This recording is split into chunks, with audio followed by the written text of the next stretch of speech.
My daughter came home from family time, crying and said Grandma locked her in the car because she was embarrassing. She sat there for 3.5 hours in the heat while they ate at a restaurant. I canceled every payment and filed charges. Now they're begging. Hey Reddit, my family locked my 8-year-old daughter in the car because she misbehaved while they ate at some restaurant. So I decided to teach them a hard lesson. Grab some snacks and listen to this shit show. Before anything, let me give you some background. Name's Ray, 36 male, and I've been bankrolling my family for 9 straight years. Every month, $3,800. Mortgage on their 4-bedroom house in Mesa, utilities, 2 car payments, insurance, health insurance gap coverage, internet and streaming, cell phones, and random emergencies fund. I work as a logistics coordinator for a regional shipping company. Pull in around $87,000 a year. Enough to live comfortably. Enough to help family without completely destroying myself. Or so I thought when this started. I was 27 when mom called about being short on the mortgage. Financial advisor made some mistakes. Bad investments. Could I help just this once? Just until they got things sorted out? 9 years later, temporary is still going strong. Total contributed. $410,400. Plus the actual random emergencies. The roof. The AC unit. The medical bills. Always urgent. Always my problem. And in 9 years, not once have they said thank you. Nothing but silence and expectations and occasional complaints that I was late on a payment. My sister Katie lives 10 minutes from them. 2 years younger. Married to Mike, who works in pharmaceutical sales. 2 kids. Haley is 10, Ethan is 8. My parents treat those kids like royalty. Every event becomes a production. Every accomplishment gets broadcast to the family group chat. The walls at mom and dad's house look like a shrine to Katie's perfect family. I've got a kid too. Maya. She's 8. She's my daughter through and through, even if her biological mom bailed when she was 5. The adoption was finalized before she was 2.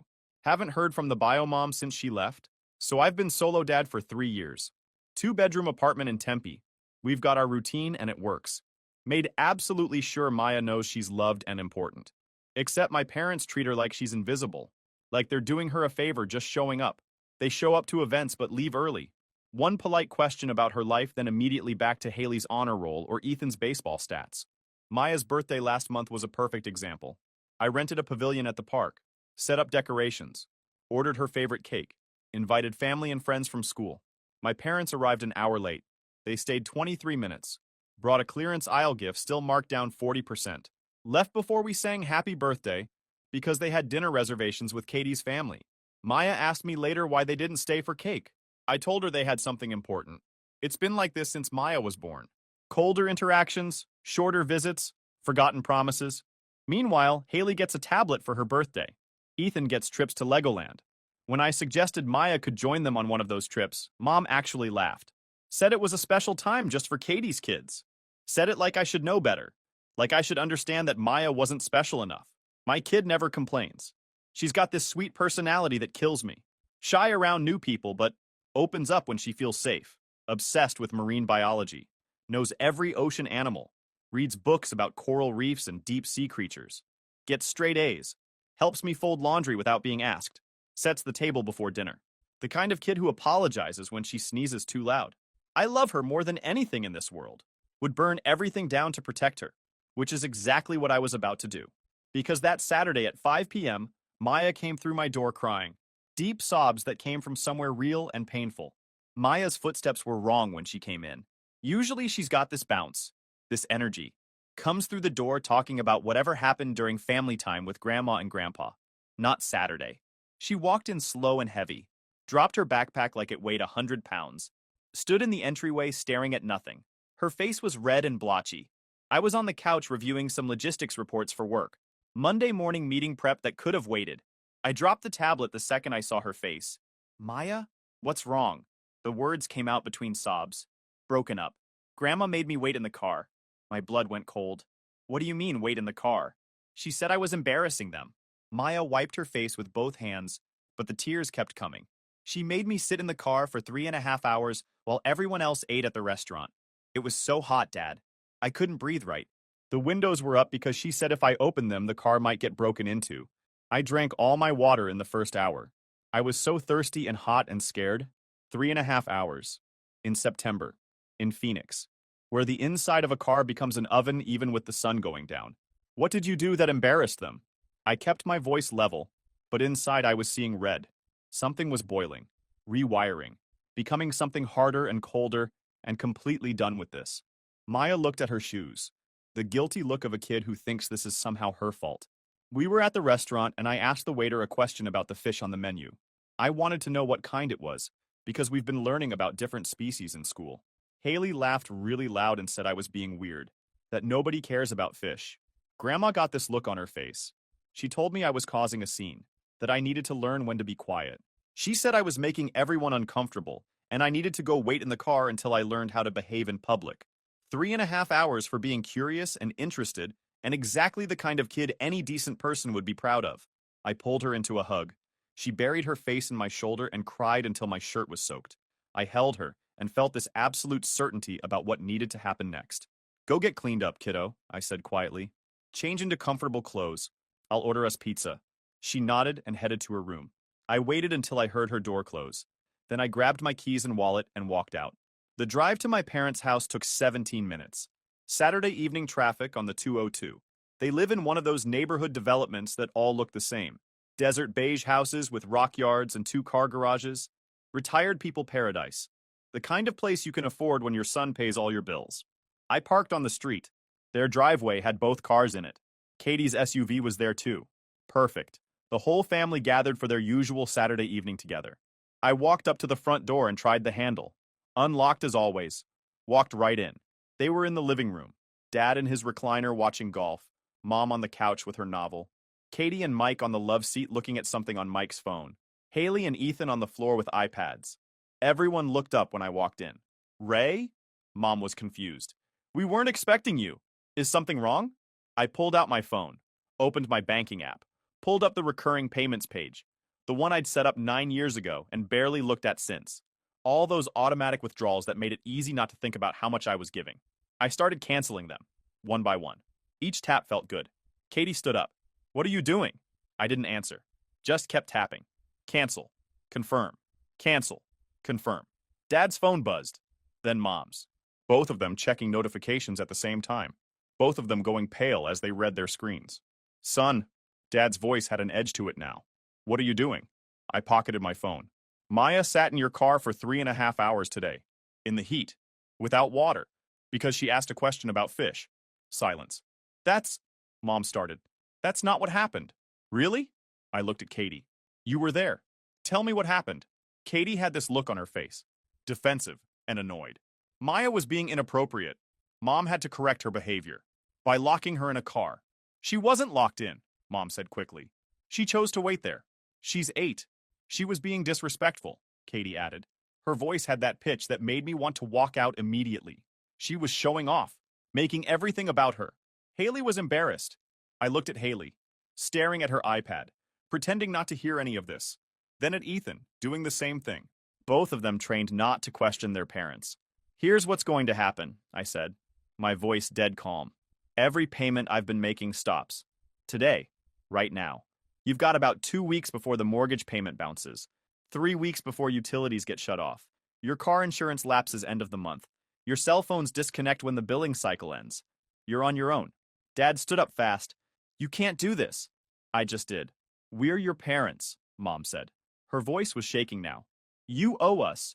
I owe you? I laughed, cold and bitter. I've given you over $410,000 over 9 years. I don't owe you anything. You owe me. You owe me those 9 years. You owe Maya an apology. You owe her basic human decency. But you won't give her that. So I'm done giving you anything. Katie stepped forward. You're being dramatic. She sat in a car for a few hours. She's fine. Get out of my way, Katie. No. She crossed her arms. You're not just going to walk in here and move. Make me. She stepped closer, blocking the doorway. You think you're so much better than us? Think you can just destroy everything because your feelings got hurt? Maya sat in a car for 3.5 hours. And she's fine. Kids are tougher than you think. But you wouldn't know that because you coddle her. You make her weak. I looked at Mom and Dad, both sitting there, letting Katie speak for them, letting her defend this. 9 years of payments, and this was what I got. This was what they all thought of me. I walked around Katie, headed for the door. Behind me, Dad was shouting something about responsibility. Mom was crying. Katie was yelling about being selfish. I got in my car, started the engine, and drove away. Didn't look back, didn't feel guilty. Got home at 6:40 p.m. Maya was in the living room. She'd set up her art supplies on the coffee table, drawing something with colored pencils. My kid creating art while I'd just blown up our entire family structure. Did you order pizza? She asked without looking up from her drawing. Not yet. What do you want on it? Can we get half cheese, half pepperoni? You got it. I ordered online while standing in the kitchen. Added breadsticks and that dessert pizza she likes. Made it a celebration even though I was still shaking with anger inside. Maya went back to her drawing. I sat on the couch and looked at my phone. 23 missed calls by 7 p.m. 15 text messages. All from the family. I read them while Maya drew, each one more desperate and angry than the last. Mom. Ray, please, we need to talk about this. Dad. Call me immediately. This is unacceptable. Katie. You're throwing a tantrum. Grow up. Mike. Hey man, maybe let's all cool down and talk tomorrow. Katie again. Mom's crying. Are you happy now? You always have to be the victim. Always have to make everything about you. The messages went on. A mix of guilt trips, demands, manipulation tactics that had probably worked for years. Might have even worked this time if I hadn't seen my daughter's face when she walked through that door. I ignored them all. Then I opened my banking app and reviewed what I'd done. Everything was in motion. Mortgage, utilities, insurance, car payments, cell phones. All scheduled for cancellation. 9 years of autopay destroyed in under 10 minutes. Pizza arrived at 7:30. Delivery driver handed it over with a smile. As we ate together, Maya told me about her drawing. Told me about the books she'd been reading about the Great Barrier Reef, about coral bleaching and ocean acidification, and how she wanted to help fix it somehow when she grew up. I listened and asked questions and made appropriate impressed sounds. Pretended I wasn't mentally planning the next steps of completely cutting my parents out of our lives. Pretended I wasn't already thinking about lawyers and restraining orders and making sure they could never hurt her again. After dinner, we watched a documentary about ocean conservation. Maya fell asleep on the couch halfway through, her head on my shoulder. I carried her to bed. This kid deserved better. Deserved grandparents who cared, who saw how special she was, who celebrated her curiosity instead of punishing it, who didn't lock her in cars like unwanted luggage. I went back to the living room and pulled out my laptop. Started documenting everything. Every payment with dates and amounts. Every incident where they'd treated Maya poorly. Every time they'd chosen Katie's kids over mine. The anger came in waves. By midnight, I had 9 years of financial records organized in spreadsheets with color-coded categories. By 1 a.m., I had screenshots of text messages going back years. Conversations where they'd asked for money, where they'd promised to pay me back someday, where they'd guilt-tripped me into covering just one more thing. I had a timeline of incidents that painted a very clear picture of favoritism and emotional neglect. The Christmas where Maya's homemade ornament ended up in the trash. The summer they'd taken Haley and Ethan to Disneyland and said no when I asked if Maya could join. Pattern after pattern. It was the kind of documentation that would make any reasonable person say, yeah, cutting them off was the right call. Sunday morning came with more messages. 38 of them. I scrolled through while drinking coffee, enjoying the morning quiet. Mom, your father and I are scared. Please respond. Dad, the bank called. We're behind on the mortgage. Fix this now. Katie, Mom had to take medication because of the stress you're causing. I hope you're proud of yourself. Mike, dude, this is getting out of hand. Your parents are freaking out. They'd had 9 years to perfect these tactics. 9 years of making me feel responsible for their well-being. 9 years of training me to jump when they needed something. I blocked all of them. Cleared my voicemail without listening. Deleted the family group chat. Removed them from my social media. Monday morning, I dropped Maya at school like normal. Kissed her goodbye. Told her I loved her. Watched her walk into the building with her backpack. Somehow still smiling after everything. Then I drove downtown to the police station. Cutting off their money was step 1. Legal consequences was step 2. The front desk officer was a woman in her 40s with tired eyes and a nameplate that read, Gutierrez. She looked up from her computer when I approached. I need to report child endangerment, I said. That got her attention. She pulled out a form and a pen. What happened? I explained the situation. Maya locked in the car. 3.5 hours. September heat. No water. Gave specific times and locations. Mentioned that there were witnesses. All of them present when it happened. Officer Gutierrez wrote everything down. When I mentioned the 3.5 hours, she looked up sharply. The vehicle was in direct sunlight? Yes. Windows up? Officer Gutierrez's jaw tightened. She asked questions. Verified information. Took down my contact details and Maya's information. When I finished, she looked at me seriously. This is criminal child endangerment under Arizona statute. I need to file a report and pass this to detectives. They'll follow up with you within 48 hours. What happens then? They'll interview your daughter, get her statement, interview witnesses if possible. If they find enough evidence, they'll submit charges to the county attorney's office for prosecution. I gave her my contact information, signed forms, received a case number. The whole process took 40 minutes. When I walked out, my phone was ringing. Unknown number. I answered anyway. Ray, it's your mother. I hung up, blocked the number. The phone rang again immediately. Different unknown number. Dad this time. Ray, listen to me. You need to stop this. The police called. They're investigating us for child endangerment. That's crazy. That's not what happened. That's exactly what happened. Your mother made a mistake in judgment. That's all. We don't deserve to have police involved. Maya deserved not to be locked in a car. But here we are. I hung up. Blocked that number too. By Tuesday, the calls were coming from numbers I didn't recognize. Friends of my parents. Family friends. Distant relatives who suddenly cared about the situation. All of them with the same message. I was overreacting. I was destroying the family. I needed to fix this before it went too far. I ignored every single one. Wednesday afternoon, I got a call from Detective Collins. He asked if I could bring Maya to the station for an interview. Said he'd have a child advocacy specialist present.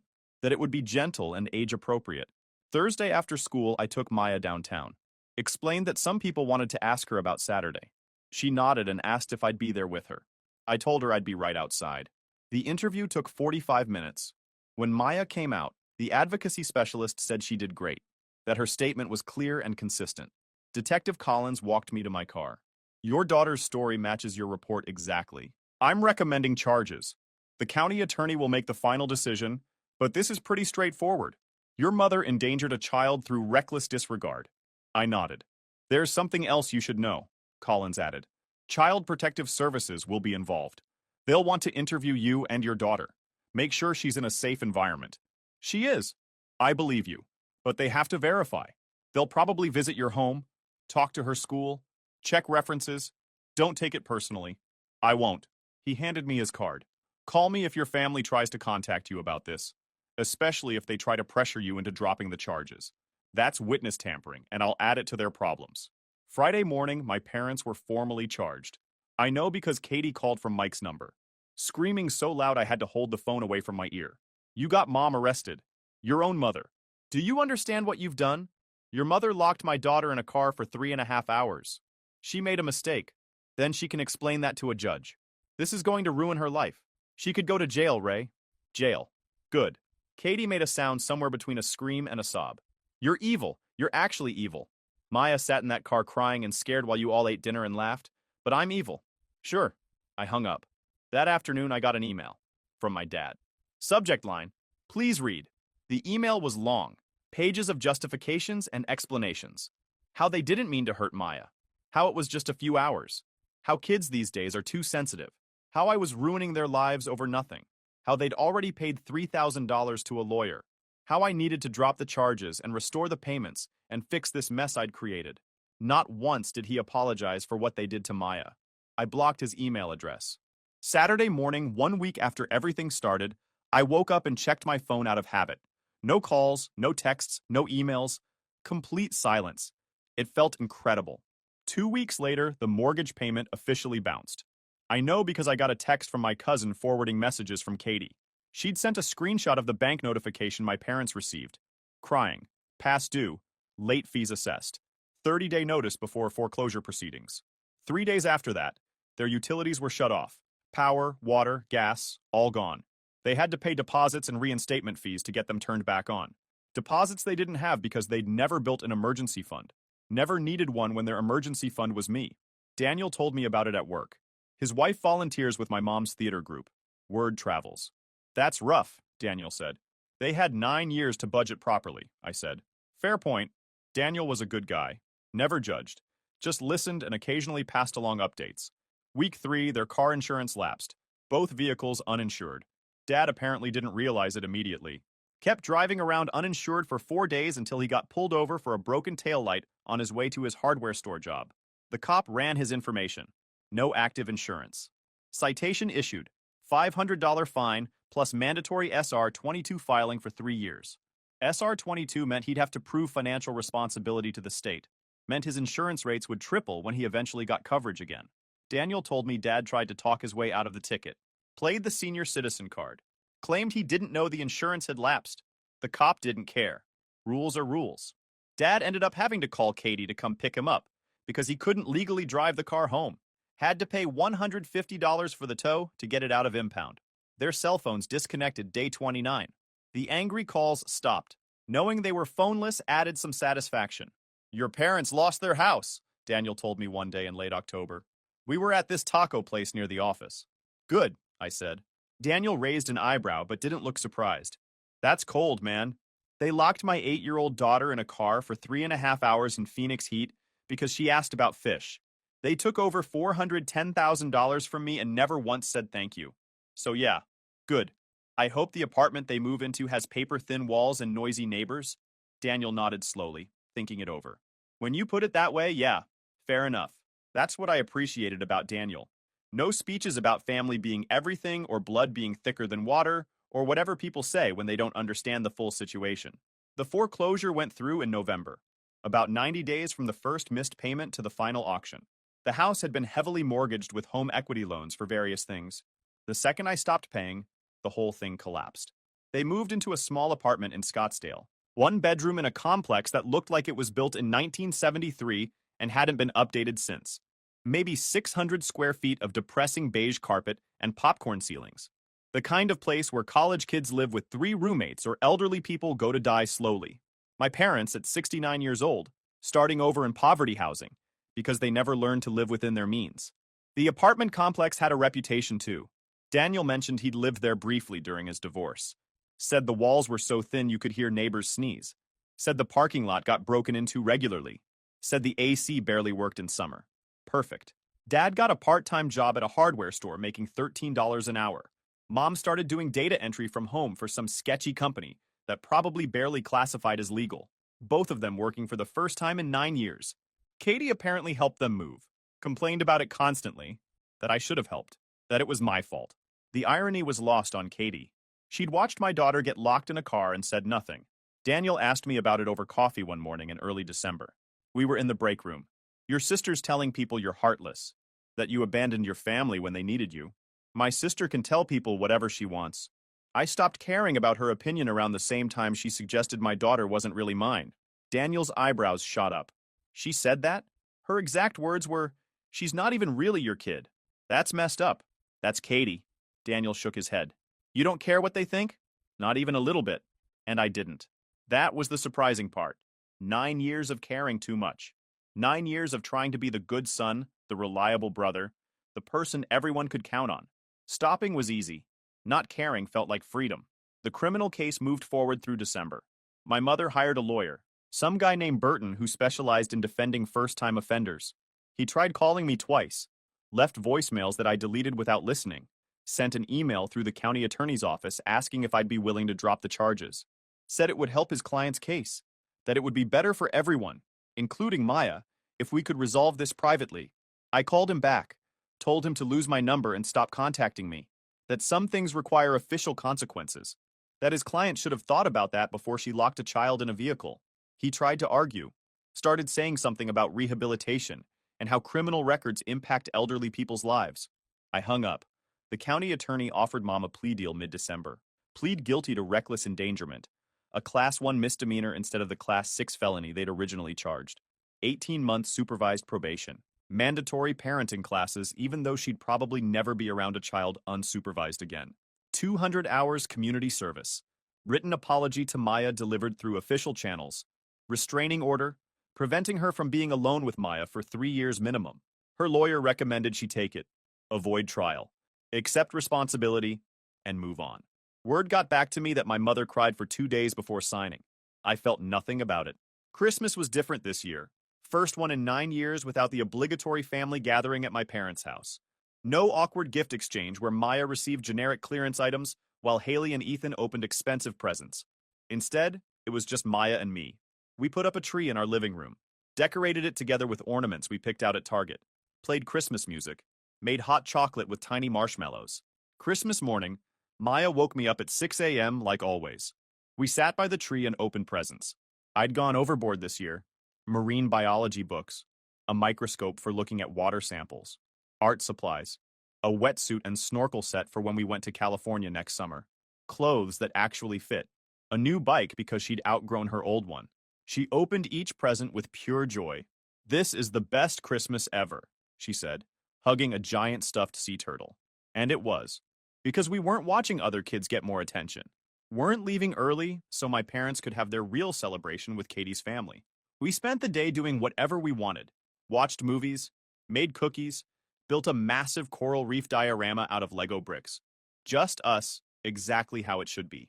3 days after Christmas, I got a letter in the mail, legal letterhead, from my parents' attorney.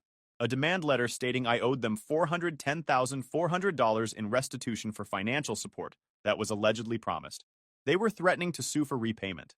I took the letter to my own attorney, guy named Alex, who my company kept on retainer for contract disputes. I explained the situation, showed him my documentation.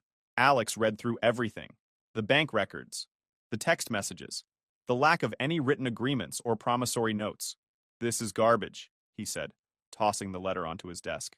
"They have no case. Those were gifts. No court is going to force you to repay gifts. Not without a written agreement, and based on your documentation, no such agreement exists. So I don't need to worry about this? I'll draft a response telling them to kick rocks. If they actually file suit, which they won't, we'll get it dismissed immediately. They're just hoping you'll panic and send money. Not happening.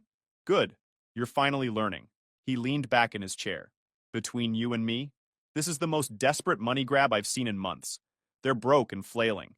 Happens all the time." I walked out of his office feeling light. January brought news. My parents were struggling. Dad hated his hardware store job. Mom's data entry barely paid anything. Katie had offered to help with some bills but couldn't afford much. Not enough to replace what I'd been providing. "You know they're applying for assistance, right?" Daniel said one day. "Like, government assistance, food stamps and stuff." "They spent 9 years living off my income instead of budgeting properly," I said. "Now they get to see what actual poverty looks like." Harsh. What surprised me was how little I cared. I'd expected guilt, expected some small part of me to feel bad about their situation, to want to help, even after everything. But there was no sympathy, no urge to fix their problems, just cold indifference and satisfaction that they were finally experiencing consequences. February brought the court date for Mom's sentencing.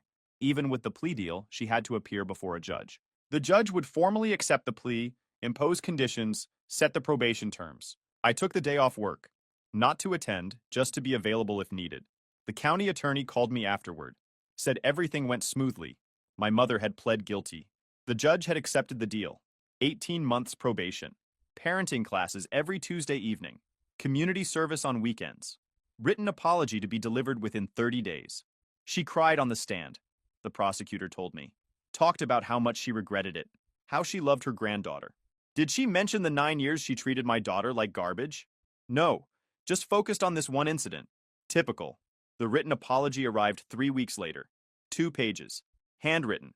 My mother's shaky cursive on floral stationery.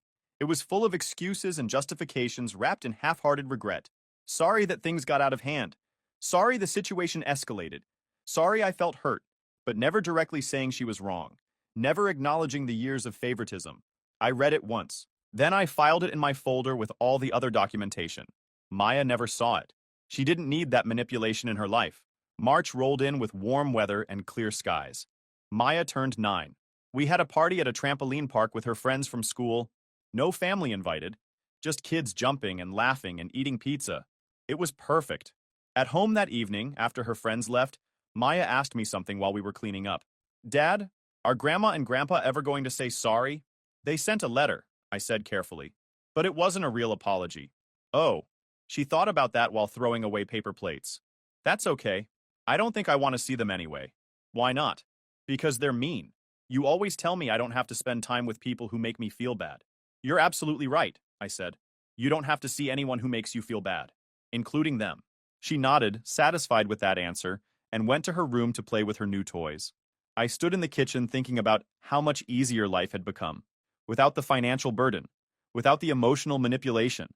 That money I'd been sending them, now it went into Maya's college fund.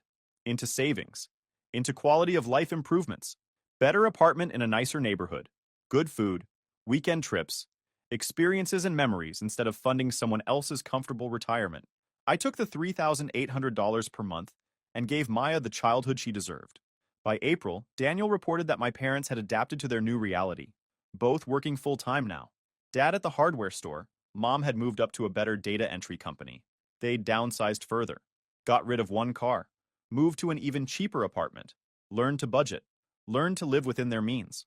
Katie had apparently doubled down on her narrative, told everyone who would listen that I was terrible, that I'd abandoned family, that I should forgive and forget and restore the family. I heard this through various channels. Mutual acquaintances, distant relatives who felt compelled to share. I didn't care. Katie could tell whatever story she wanted. The people who mattered knew the truth. One Saturday in May, I ran into Katie at the grocery store. Complete accident. I was in the produce section with Maya, looking at apples. Turned around and there she was. Cart full of organic everything. Designer athleisure outfit. Hair and nails done perfectly. Our eyes met. She looked like she wanted to say something. Her mouth opened. Then she looked at Maya and her expression changed. "Ray," she said finally. "Katie." She glanced around. Other shoppers nearby. "How have you been?" "Good." "That's it? Just good? What do you want me to say?" She shifted her weight. Uncomfortable. "Mom's struggling. You know that, right?" Maya grabbed my hand. "Dad, can we go?" "Yeah, kiddo. We're done here." We walked past Katie without another word. Checked out, loaded groceries, drove home. Maya didn't mention it. Neither did I. June brought an unexpected visit from my dad. He showed up at my apartment on a Sunday afternoon. I answered the door and found him standing there looking older than I remembered, his hardware store uniform still on. "Ray, can we talk?" "No. Please, 5 minutes." I looked back into the apartment. Maya was at a friend's house for a play date. No reason she needed to see this. "You've got 3 minutes," I said, not opening the door wider, not inviting him in. "I want to apologize. You want me to restore the payments?" "No." He shook his head. "I mean, yes, we're struggling. But mostly I came to say I'm sorry. We were wrong. The way we treated Maya was wrong. The way we expected your help without appreciation was wrong. All of it." I leaned against the doorframe, arms crossed. "You're sorry because you're broke. Not because you actually regret what you did." "That's not true." "It is true. You spent 9 years taking my money. You watched your wife lock my kid in a car. You did nothing. You said nothing. And now you're here because you need money. Not because you care." He looked down. Couldn't meet my eyes. "Time's up. Leave." "Ray, leave, now. Before I call the cops and tell them you're violating the restraining order." He left, walked back to his old sedan, drove away. I closed the door and felt absolutely nothing. No guilt, no regret, no second thoughts. August marked nearly a year since this all started. 11 months since I walked into my parents' house and canceled every payment. 11 months since I chose my daughter over people who only valued me for my bank account. Best decision I ever made. We celebrated with a trip to San Diego. Spent 3 days at the beach and the aquarium. Maya snorkeled in the ocean for the first time. Saw real coral and real fish, and came out of the water talking so fast I could barely understand her. On the last day, sitting on the beach watching sunset, she turned to me. "Dad? Yeah?